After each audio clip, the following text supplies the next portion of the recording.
कि जब हमारी मांग है, हमारी मंशा है, तो वो भी चाहेंगे कि हमारा एनडीए का पार्टनर मजबूत हो, और मजबूत होने के लिए सही है कि मान्यता प्राप्त सीट हमको मिलना चाहिए। अपनी पोजीशनिंग ज़रूर वो कर रहे होंगे, पर हकीकत है कि अभी चर्चाओं की शुरुआत नहीं हुई। लंबा समय हम लोग नए उपराष्ट्रपति जी के चुनाव में हम लोग व्यस्त थे।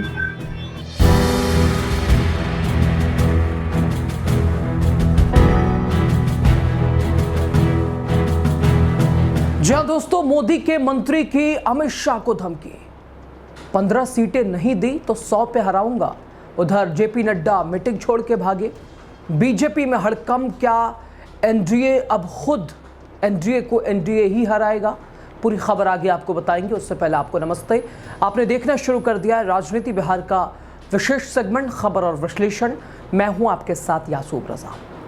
दोस्तों, बिहार की सियासत में एनडीए गठबंधन अब एक परिवार नहीं बल्कि एक घायल पार्टनर्स के कुनबे के तौर पर बनते जा रहा है। हाँ, ऐसा इसलिए कह रहे हैं क्योंकि बार बार सीट शेयरिंग को लेकर विवाद देखने को मिल रहा है। आपको बताएं, केंद्रीय मंत्री जीतन राम मांझी, खुली धमकी, यानी इस धमकी के बाद से मोदी कैबिनेट में हड़कंप है और शाह के माथे पर चिंता है, चिंता की लकीर है। 15 सीटें अगर नहीं मिली, पूरा खेल बिगाड़ दूंगा। ये चेतावनी कोई विपक्षी नेता, कोई विपक्ष की ये चेतावनी नहीं है दोस्तों, बल्कि खुद मोदी के मंत्री ने ये चेतावनी दे दी है, चेता दिया है। शायद इसीलिए अमित शाह परेशान है, जेपी नड्डा मीटिंग छोड़ के भाग रहे हैं। दोस्तों, बिहार में चुनाव की उल्टी गिनती शुरू हो गई है और एनडीए की इमारत लगातार अंदर से दरकती जा रही है।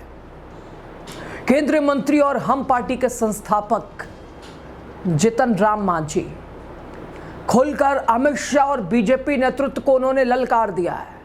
साफ कह दिया, एक बार नहीं, इससे पहले भी उन्होंने कई बार कहा है, बहुत सारी जगहों पे कहा है, बहुत सारे ऐसे बयान हैं उनके कि पूरा खेल बिगाड़ के रख दूंगा अगर मेरी बात नहीं मानी गई। और एक बार फिर उन्होंने सीधे चेतावनी दे दी है, साफ कर दिया है कि 15 सीट नहीं दी तो 100 पे लड़ेंगे चुनाव, 100 सीटों पर उतार देंगे उम्मीदवार और एक एक सीट पर एनडीए को हराऊंगा। दोस्तों, मांझी के अनुसार ये चुनाव करो या मरो की लड़ाई है उनके लिए। आखिर मांझी को किस बात की चिंता है? जीतन राम मांझी किस बात को शर्मनाक बता रहे हैं? किस बात पर वो बिल्कुल शर्मिंदा हैं? कौन सा ऐसा काम मांझी अपनी पार्टी के लिए, खुद बिहार के कभी मुख्यमंत्री रहे, और अपनी पार्टी के लिए वो कौन सा काम जीतन राम मांझी ने नहीं किया जिस वजह से अब उनके लिए ये लड़ाई करो या मरो की है? अब उसे करने के लिए बिल्कुल जीतन राम मांझी एकदम उतावले हो रहे हैं और अगर ना किया जाए, अगर वैसा ना होगा तो अमित शाह से भी सीधे मुकाबला उनका होगा और इधर एनडीए से भी अलग होकर वो एक अलग समीकरण बनाने की कोशिश करेंगे। पहले आपको सुना दे रहे हैं, सुने आप जीतन राम मांझी को।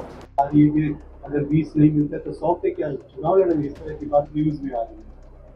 नहीं, एक बात हमने कहा है कि 2 विकल्प है हमारे सामने। एक विकल्प है, हम समझते हैं वो विकल्प होगा ही पूरा। एनडीए के लोग इतना प्रतिष्ठा देते हैं, प्यार देते हैं, हम भी एनडीए के साथ एकदम चट्टान के साथ खड़े हैं। समय पर हम आगे बढ़ कर के काम किया है। ऐसा विश्वास है कि जब हमारी मांग है, हमारी मंशा है, तो वो भी चाहेंगे कि हमारा एनडीए का पार्टनर मजबूत हो, और मजबूत होने के लिए सही है कि मान्यता प्राप्त सीट हमको मिलना चाहिए।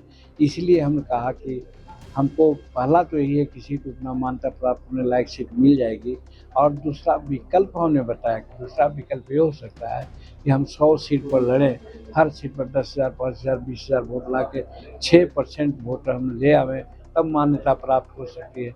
वो तो लास्ट विकल्प है जिसकी संभावना नहीं है। मैं समझता हूँ कि एनडीए के लोग इतना हमको प्रतिष्ठा देते हैं, और जब हम मांग ऐसा कर दिया है तो हमको बिहार विधानसभा में मान्यता प्राप्त होने तक के जो सीट होगी उतना सीट जीतने लायक हमको सीट मिले। दोस्तों आपने सुना मांझी को, दोस्तों उनकी पार्टी, उनकी चिंता इसी को लेकर है। दोस्तों जीतन राम मांझी कह रहे हैं कि पार्टी को बने 1 दशक हो गया, यानी 10 साल हो गया है, और 1 दशक में आज भी हम सिर्फ पंजीकृत दल बन के रह चुके हैं। आज भी हम पंजीकृत दल हैं, हमें मान्यता प्राप्त दर्जा हमें नहीं मिला है, और ये पूरे दल के लिए, पूरी पार्टी के लिए, हमारे लिए ये अपमानजनक है। और शायद इसीलिए अब वो कह रहे हैं कि अगर हमें 7 से 8 सीट मिलेगी तो हमारा परसेंटेज क्या रहेगा, और 7 से 8 में क्या ही भरोसा कि सभी जीत ही जाए। तो उनका साफ कहना है कि 15 से 20 सीटें अगर हमें दी जाएंगी, अगर हमारे 10 से 12 विधायक होंगे, हमारा परसेंटेज अच्छा होगा, और हमें हमारी जो मांग है, जो पार्टी की चाह है, जो मांग है, जो राह है, जो कि मान्यता का जो दर्जा है, वो हमें मिल पाएगा। और इसलिए शायद ये करो मरो का चुनाव उनके लिए विशेष है। तो सवाल तो बहुत सारे हैं। उधर एक बार फिर चुके जीतन राम मांझी और चिराग पासवान के बीच इस चुनाव में बड़ी आर पार की लड़ाई है। इधर से चिराग बोलते हैं तो जवाब मांझी देते हैं, मांझी बोलते हैं तो चिराग जवाब देते हैं। वैसे ही जीतन राम मांझी ने अपनी पार्टी के लिए 15 से 20 सीट मांगी, ऐसा ना होने पर 50 से 100 सीटों पर अकेले लड़ने की चेतावनी। चिराग ने इधर दाग दिया निशाना। ऐसा मौका छोड़ने का थोड़ी ना होता है, क्योंकि जब मांझी को मौका मिलता है चिराग को दबाने का, तो ना मांझी छोड़ते हैं। अब यहाँ मौका चिराग के पास था, चिराग ने भी निशाने पे तीर मारा। जरा देखिए आप। अपनी पोजीशनिंग जरूर वो कर रहे होंगे, पर हकीकत है कि अभी चर्चाओं की शुरुआत नहीं हुई। लंबा समय हम लोग नए उपराष्ट्रपति जी के चुनाव में हम लोग व्यस्त थे। अब जबकि नए उपराष्ट्रपति जी ने शपथ ग्रहण करके अपना कार्यालय और अपना कार्यभार संभाल लिया है, मैं मानता हूं कि अब औपचारिक तौर पर जल्द चुनाव को लेकर, सीटों के बंटवारे, सीटों के चयन को लेकर अब चर्चा की शुरुआत शुरू होगी। ऐसे में मुझे लगता है कि इन एंटिसिपेशन ये कहना कि ये मिलेगा तो ये करेंगे, ये मिलेगा वो करेंगे, ये वो अपनी पोजीशनिंग के हिसाब से कर रहे हैं। तो सुना दोस्तों आपने। बहरहाल बीजेपी में बिग ब्रदर पॉलिटिक्स, और साफ तौर पर जीतन राम मांझी, उधर चिराग, सीधा वार। जेपी नड्डा ने तो महत्वपूर्ण मीटिंग छोड़ दी है। सबसे बड़ा सवाल अमित शाह क्या सोच रहा है, अमित शाह क्या करेंगे। सवाल बड़ा है, क्या एनडीए की राजनीति अब केवल वन बॉस रूल बन चुकी है?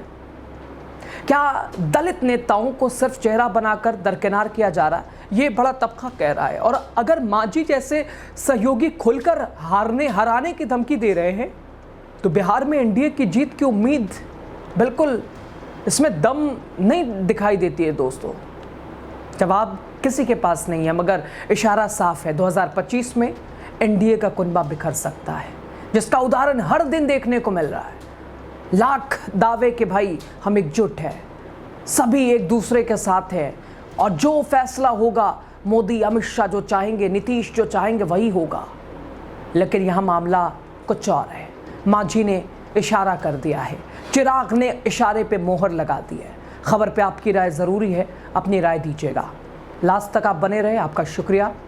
द राजनीति बिहार को आप सब्सक्राइब कीजिए, चैनल को शेयर कीजिए, लाइक कीजिए, और खबर पे राय ज़रूर दीजिएगा। शुक्रिया आपका। कि जब हमारी मांग है, हमारी मंशा है, तो वो भी चाहेंगे कि हमारा एनडीए का पार्टनर मजबूत हो, और मजबूत होने के लिए सही है कि मान्यता प्राप्त सीट हमको मिलना चाहिए। अपनी पोजीशनिंग जरूर वो कर रहे होंगे, पर हकीकत है कि अभी चर्चाओं की शुरुआत नहीं हुई। लंबा समय हम लोग नए उपराष्ट्रपति जी के चुनाव में हम लोग व्यस्त थे।